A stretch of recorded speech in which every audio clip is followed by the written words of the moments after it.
ये कोई बहुत बड़ा राजनीतिक मंच नहीं है। दुर्भाग्य का विषय है कि जो भी शासन की मूलभूत सुविधाएं हैं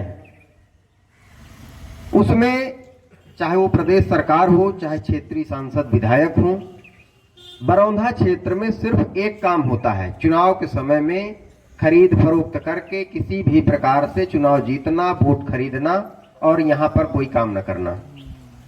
मुझे लगता है कि मध्य प्रदेश में जितना ज्यादा पिछड़ा क्षेत्र हमारा बरौंधा का है उतना कहीं का नहीं है जी, सही। उसकी वजह सिर्फ यही है कि यहाँ के जो लोग हैं वो सीधे साधे हैं, साफ दिल के लोग हैं। इनको जो आदमी जैसा कह देता है वैसा मान लेते हैं। यहाँ के न्यायालय को चित्रकूट जोड़ दिया गया, आखिर मझगवां में जोड़ा जा सकता था, क्यों नहीं जोड़ा गया? उसकी वजह यह है कि कांग्रेस का जनप्रतिनिधि नहीं है और आपके क्षेत्र के लोग कोई शासन और प्रशासन के सामने लड़ाई लड़ने के लिए तैयार नहीं है। यहां पर लिंक तहसील खुलती है।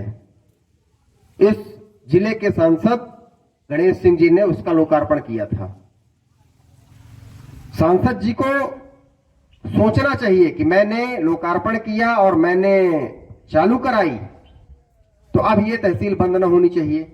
जब भी मीडियाबाजी होगी, पेपरबाजी होगी, 4 दिन के लिए फिर से लिंक तहसील चलाई जाएगी और इसके बाद फिर मझगांव में तहसील बनाई जाएगी। जब बरौंधा में तहसील है तो आखिर मझगांव में तहसीलदार को बैठने की क्या जरूरत है? उसको नियमित रूप से बरौंधा में बैठना चाहिए।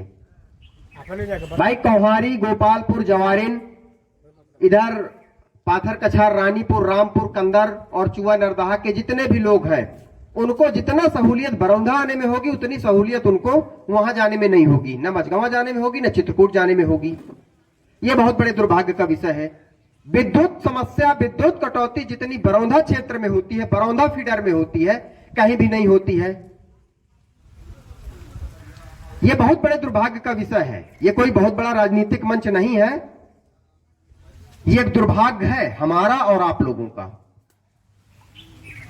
मैं चैलेंज करता हूं, जितने लोग यहां पर बैठे हैं इतने लोग अगर चाह ले तो सारी व्यवस्थाएं सुधर जाएंगी, चाहे वो तहसीलदार हो, चाहे वो आपका विद्युत विभाग का जेई हो। यहां पे जो लाइनमैन है, कोई एक कल्लू नाम का है, भल्लू नाम का है, 3-4 हैं, वो लोग यहां पर गरीब लोगों से वसूली करते हैं। हाँ, बराबर है। आए दिन हम लोगों के पास शिकायतें आती हैं कि भैया आज हमारी लाइट काट दी गई। अरे बिना मतलब में उसकी लाइट काट देते हो, इसके बाद उसी से पैसा लेके उसकी लाइट जोड़ते हो। बिल आना चाहिए 100 रुपए, 200 रुपए, 500 रुपए, उसको 3-3 हजार, 4-4 हजार का बिल पकड़ाया जाता है। इसके बाद विद्युत विभाग के ही कर्मचारी 4,000 के बिल की जगह उससे 1,000 रुपए लेंगे, 2,000 रुपए लेंगे और कह देंगे कि चलो तुम्हारा काम बना दिया हमने। आप उसके एहसानमंद भी हो जाएंगे, उसके चरणबंदन भी कर लेंगे। ऐसे भ्रष्ट और निकम्मे कर्मचारियों को जूतों से मारने का काम करने की जरूरत है। बहुत सही। हम लोग महात्मा गांधी को भी पूछते हैं, चंद्रशेखर आजाद और भगत सिंह को भी पूछते हैं, भय बिन प्रीत नहीं हुए। अगर आप लोग अपने बरौंधा क्षेत्र का विकास चाहते हैं तो जो भी यहां पे युवा साथी हैं इनको कमर कसनी पड़ेगी। जेल जाने की जो बात आती है कि पुलिस हमें जेल भेज देगी अगर हम इनके साथ हाथापाई करेंगे, मारपीट करेंगे, दंगा फसाद करेंगे, चकाजाम करेंगे तो हमको जेल जाना पड़ेगा। अरे भैया, तो जेल भी तो आदमियों के लिए है, इंसानों के लिए ही तो बनी है। बहुत सही। भगवान कृष्ण का तो जन्म हुआ था जेल में। लेकिन इन निकम्मे कर्मचारियों को शर्म आनी चाहिए। इनके भी बच्चे होंगे, इनका भी परिवार होगा। आखिर क्यों इस तरह की उमस में, गर्मी में बिजली की कटौती की जाती है? कौन सा ऐसा नियम है? अगर नियम है तो अपने फीडर ऑफिस के सामने उसको चस्पा करें। कहीं पर 3 फेस की लाइट है, 2 फेस की लाइट काट दी जाती है। यह क्या नौटंकी चल रही है? आप लोग आवाज उठाइए ना, मैं आने के लिए तैयार हूं। चैलेंज करता हूं, मुझे कोई चुनाव नहीं लड़ना कभी। आप लोग ये मत सोचिएगा कि कुर्ता पहन के आगे इन्हें चुनाव लड़े है। बड़े देव बाबा की भूमि है, प्रेम भैया की भूमि है और हमारे बड़े भाई नीलांशु चतुर्वेदी यहां से विधायक रहे हैं। लेकिन हम लोग लच्छेदार भाषण करने नहीं आए हैं। यह बहुत बड़े दुर्भाग्य का विषय है। आप लोग मान लीजिए, आप सब हमारे भाई हैं और हम कोई राजनीतिक बात नहीं करते, हमारा कोई फायदा नहीं है। हम लोग वहां से चल के आए हैं तो हमारा कोई फायदा नहीं है कि अभी चुनाव आ गया तो भाई चलिए आप लोग हमारे वोट दीजिए कि हमारा कोई फायदा होगा। हम लोग आप लोगों के लिए आए हैं। जितनी दुर्दशा आप लोगों की हो रही है, जितनी दुर्दशा बरौंधा क्षेत्र की हो रही है, आज तक कहीं पे नहीं हुई। क्या जब प्रेम भैया थे तो क्या यही स्थिति थी? आपके अस्पताल में डॉक्टर नहीं बैठते?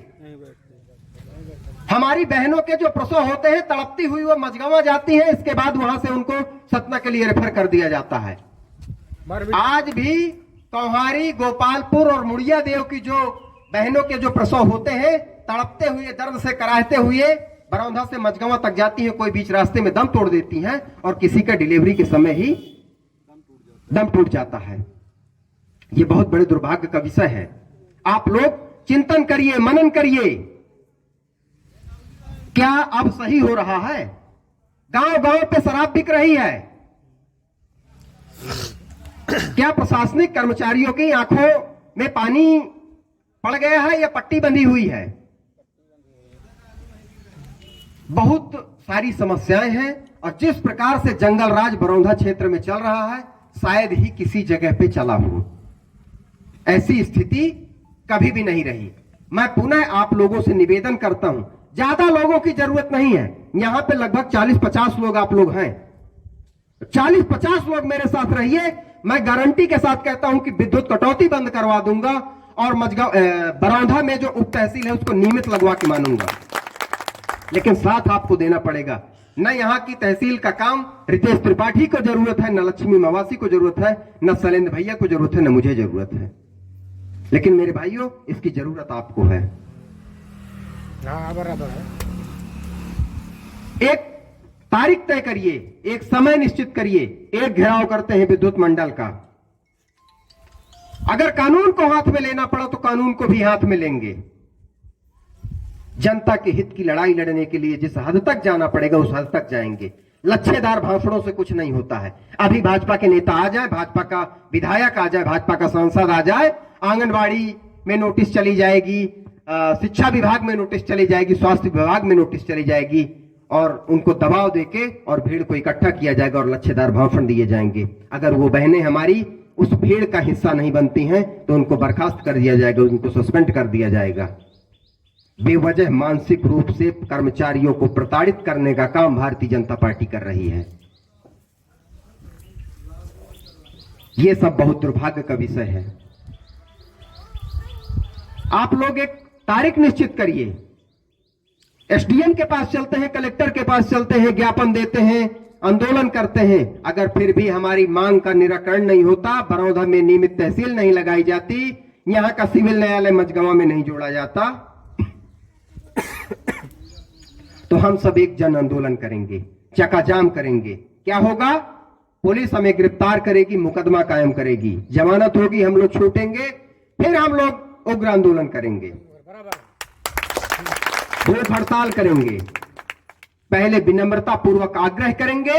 अगर विनम्रता पूर्वक आग्रह में हमारी सुनवाई नहीं होती तो मजबूरन हमें प्रशासन को हाथ में लेना पड़ेगा, कानून को हाथ में लेना पड़ेगा। अरे जेल जाएंगे ना, नाम हो जाएगा कि हमने तहसील चालू करवाई थी। प्रशासनिक अधिकारियों में किसी माई के लाल में हिम्मत नहीं है कि हमारी मांग को पूरा ना करे। आप करिए ना। आईटीआई कॉलेज की करोड़ों की बिल्डिंग बन गई है, क्यों आईटीआई कॉलेज ओपन नहीं हो रहा है? कई जगह यहां पे सरकारी जमीनें पड़ी हैं। बरौंधा का पूरा बस स्टैंड शासकीय जमीन पे बना हुआ है। इस जमीन को कलेक्टर को आबादी घोषित करना चाहिए। आज भी उन बेचारों के पट्टे नहीं हैं। कोई व्यक्ति पीछे पड़ जाए, पूरा बस स्टैंड बरौंधा का खाली हो जाएगा। क्या करेंगे वो लोग? बहुत सारी समस्याएं हैं। मैं मानता हूं कि प्रेम भैया के न रह जाने के कारण आज इस क्षेत्र की स्थिति एक अनाथ बालक की तरह हो गई है। यहां के लोगों को मैं देखता हूं, कोई मझगांव तहसील में घूम रहा है, उनसे लोग दलाली कर रहे हैं। कोई 500 ले रहा है, कोई 300 ले रहा है, कोई 200 ले रहा है। बेचारे पूरा दिन का समय बर्बाद करते हैं, शाम को फिर किराया लगा के चले जाते हैं, भूखों प्यासे मरते रहते हैं। भैया लोगों, ये बहुत दुर्भाग्य का विषय है और आप लोगों से मैं निवेदन करता हूं, एक सूची बनाइए, अपने सब लोग नाम नंबर लिख के दीजिए और जल्द ही 2-3 आंदोलन यहां पर करने की जरूरत है। 2-3 मुद्दों को पकड़िए, शिक्षा, स्वास्थ्य और राजस्व को पकड़िए।